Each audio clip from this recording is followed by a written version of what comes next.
Dios les bendiga a todos.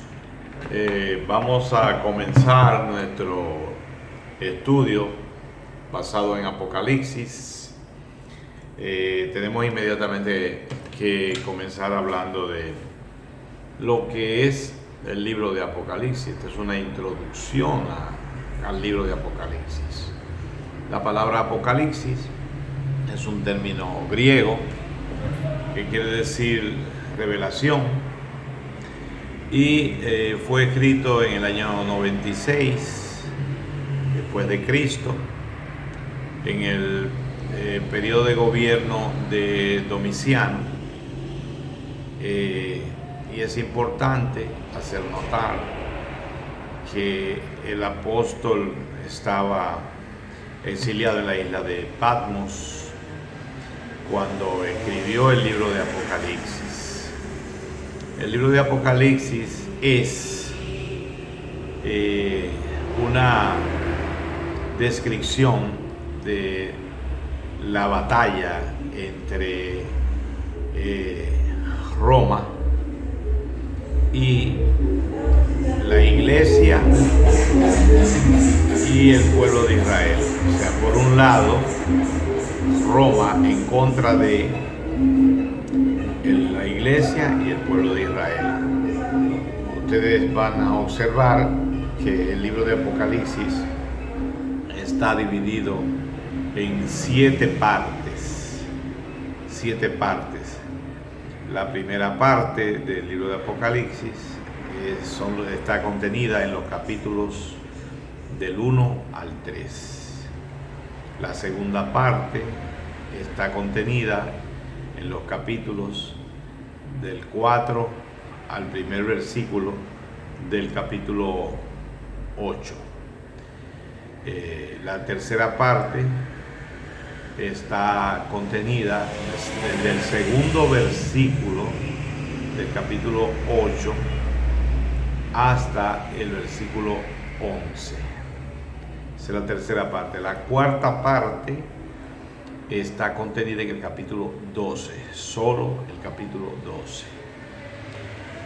La cuarta parte. La quinta parte está contenida en los capítulos 13 y 14. Esa es la quinta parte. La sexta parte está contenida en los capítulos del 15 al 20. Y la séptima parte está contenida en los capítulos 21 y 22. Otra cosa importante es que en la mayoría de los casos las partes tienen que ver con los 3 años y medio. O sea, los primeros 3 capítulos no. Pero estos 3 capítulos abarcan desde el periodo apostólico hasta la aparición de nuestro Señor Jesucristo. Pero, por ejemplo, los capítulos del 4 al versículo 1 del capítulo 8 tienen que ver con los 3 años y medio del gobierno del anticristo. La tercera parte, que consta del versículo 2 del libro del capítulo 8, versículo del capítulo 8 hasta el capítulo 11, también tiene que ver con los 3 años y medio. El capítulo 12 abarca desde antes de nuestro Señor Jesucristo, o sea, ya con lo que tiene que ver con el Imperio Romano, desde su aparición en el año 168 a.C. hasta el gobierno del anticristo. O sea, todo ese periodo está abarcado en el capítulo 12. Y lo mismo pasa entonces con las siguientes partes. Pero ya la séptima parte ya tiene que ver con la glorificación. O sea, ya han pasado los 1000 años del gobierno de Cristo, ya el universo completo ha sido destruido y hay cielo nuevo y tierra nueva. La nueva Jerusalén ha descendido del cielo y estamos ya viviendo en la eternidad con Cristo. Ya eso es un periodo fuera de la historia humana y ya es la eternidad. Cielo nuevo y tierra nueva. Eso es lo que tiene que ver con todo lo que tiene que ver con el libro de Apocalipsis, su contenido. Entonces vamos a ir detallando palabra por palabra cada capítulo. Esto no va a tomar mucho tiempo, por eso este canal se va a ocupar específicamente del estudio de Apocalipsis. Otra cosa que tenemos que decir con relación al libro de Apocalipsis es su autor. Resulta ser que los años que van hasta el año 350 después de Cristo, los padres dieron testimonio de que el apóstol Pablo fue el autor. A partir de esa fecha, 350, es cuando comienzan a poner dudas de la autoría, o sea, de que el apóstol Juan fue el autor. Tenemos, por ejemplo, en el caso de los primeros años, cuando Justino Mártir dio testimonio.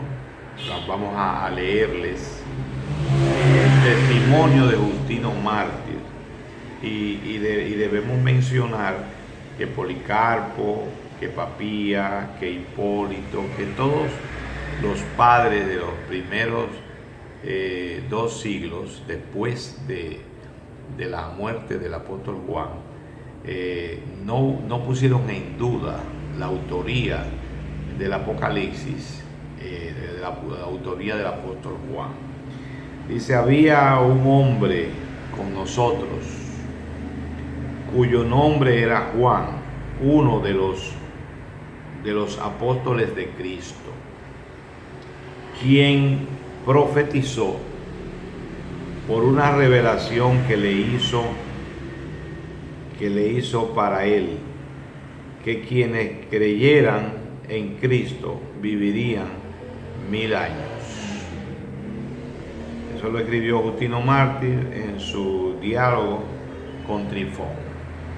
Entonces, hasta el año 350, ninguno de los padres puso en duda la autoría del apóstol Pablo. Esto es importantísimo. Nosotros hoy no tenemos que poner ninguna duda sobre la autoría del apóstol Juan. Todo lo demás comienza a partir de esa fecha. Comienzan las especulaciones, que Juan el anciano, que Juan el teólogo, etcétera, etcétera, y todo eso no tiene razón de ser, no tiene asidero, no tiene fuerza, porque si tenemos un grupo de los padres de los primeros siglos que testificaron que el apóstol Juan es el autor de Apocalipsis, no tenemos entonces por qué poner eso en duda. De hecho, el mismo Justino da a entender que él conoció, ya sea por referencia, ya sea porque estaba muy próximo a la fecha de la muerte del apóstol Juan, o sea, era el periodo de vida del apóstol Juan, y él pues tenía datos de primera fuente, que es muy importante para el testimonio de cualquier cosa. El apóstol Juan se describe no como apóstol. En el libro de Apocalipsis, Juan no se identifica como apóstol. Y entonces, como él se identifica solamente como siervo de Dios. Pero el hecho de que él no se identifique como apóstol no significa que no sea el apóstol Juan. porque inclusive también existen tradiciones antiquísimas de que el apóstol Juan fue hecho preso en el periodo de Domiciano y que él pues enfrentó a Domiciano con su testimonio. Él se negó a reconocer a Domiciano como Señor, y al poner a Cristo como Señor, pues Domiciano lo mandó a ejecutar. Se dice que lo querían hervir en un recipiente gigante lleno de aceite hirviendo, y lo metieron allí y salvó milagrosamente, o sea que él no murió.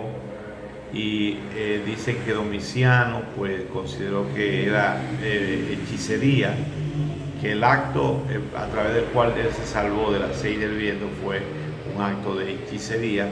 Entonces lo desterró a la isla de Patmos, y de eso da testimonio Juan, de que él estaba en la isla de Patmos por causa del testimonio de la palabra, o sea, por el testimonio de Dios y por el testimonio de Jesucristo.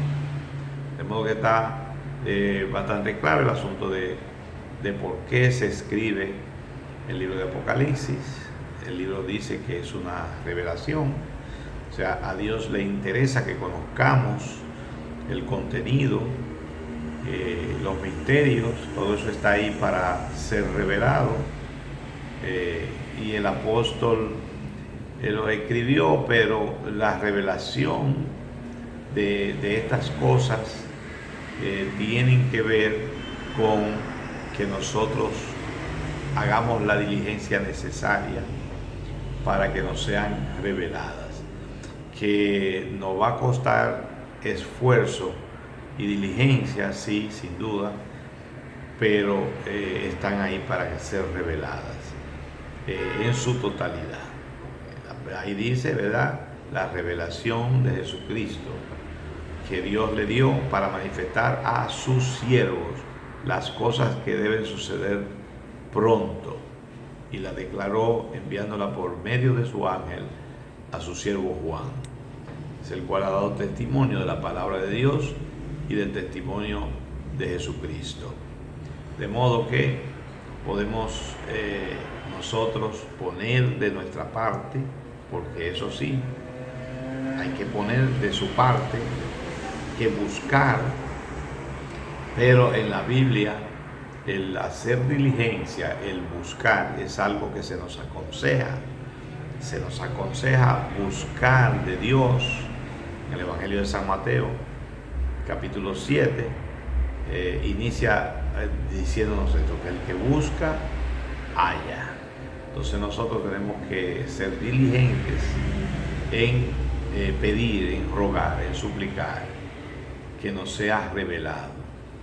Y créanme que nosotros hicimos esa diligencia, nosotros hicimos ruegos, súplicas, y hemos dedicado mucho tiempo al estudio y la investigación, y muy buena parte de lo revelado a nosotros ha tenido que ver con una manifestación del Espíritu Santo, porque hay partes del libro que por mucho que investiguemos no vamos a dar con ellos, sino a través de una revelación del Espíritu Santo. Por supuesto, ahora nosotros vamos a compartir con ustedes a lo largo de este estudio muchas de las cosas que nosotros hemos recibido como una revelación directa de parte de nuestro Señor Jesucristo. Vamos a cortar aquí y vamos a continuar en la próxima entrega. Yo le suplico que se suscriba a este canal, que si le agradó, pues le dé un me gusta, que contribuya con nosotros para que podamos continuar estos estudios. Por esta vez, Dios le bendiga mucho, y la próxima entrega será casi inmediatamente. porque nosotros queremos hacerlo diario. Si tenemos luego que reducir las entregas, lo vamos a reducir, pero todo va a depender de la experiencia que tengamos al hacerlo diariamente. Que Dios le bendiga abundantemente.